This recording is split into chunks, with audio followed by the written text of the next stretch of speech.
Chains are as indispensable today as they were thousands of years ago. Ancient historians refer to the use of metal chains for jewelry, shackles, and construction. Today, chains are used for those very same purposes and many more.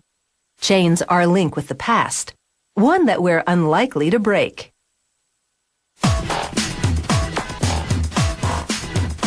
Chains are used to tie things down, hold things together, and pull things along, and their many sizes reflect the varied uses.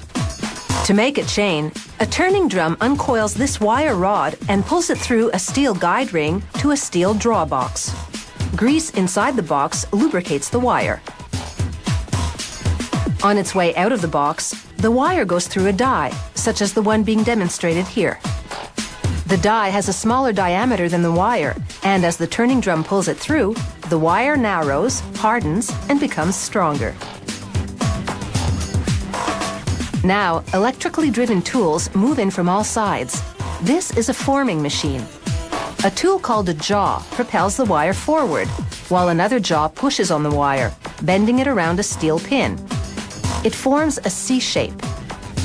Another forming tool closes the C, completing one link in the chain, and then another jaw makes the next link. This machine is making jack chain, which is usually used to hang lights. Another forming machine makes a chain that can haul a heavier load.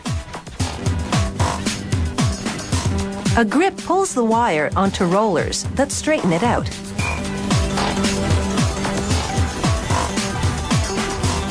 Steel cutters now make notches on both sides of the wire. These notches mark the place where the wire is to be sliced into link-sized pieces. A mechanized knife makes the final cut at the notches. Next, roller arms loop a cut piece of wire around a steel finger. The roller arms make it look easy, but they're actually exerting tons of pressure in order to shape this wire. After the rollers form the link, a pliers-like tool grabs it and turns it around. This positions the completed link so that it can connect with the next link as it's shaped. As each link is added, the chain drops into a pile below the machine. There are dozens of forming machines in most chain factories. Each machine makes 50 to 60 links per minute.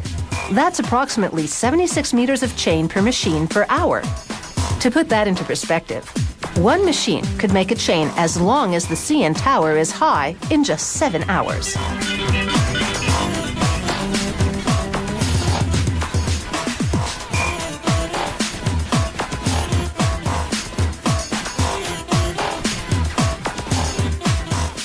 After the chain is formed, it'll need to be strengthened. So it's onto the welding machine. Hammers to the left and right push the link in. Then 2 copper blocks move in from the sides. They act as electrodes and zap both sides of the link with an electrical current. The current ripples through the gap in the link, while the hammers push it in. The link reaches a scorching 927 degrees Celsius. The wire melts, and the link fuses together.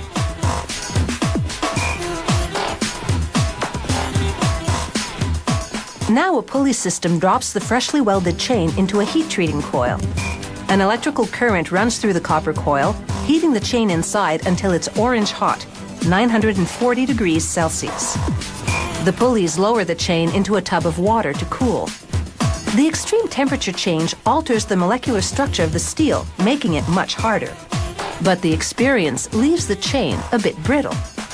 So it goes into a second heat coil that's not as hot as the first one, and then into another cool bath. This takes away the brittleness and gives the steel a bit of stretch.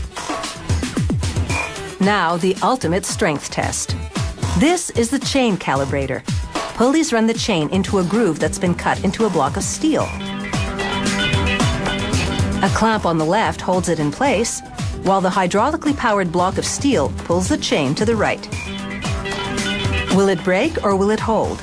And can it handle the load? After all, you're only as strong as the weakest link.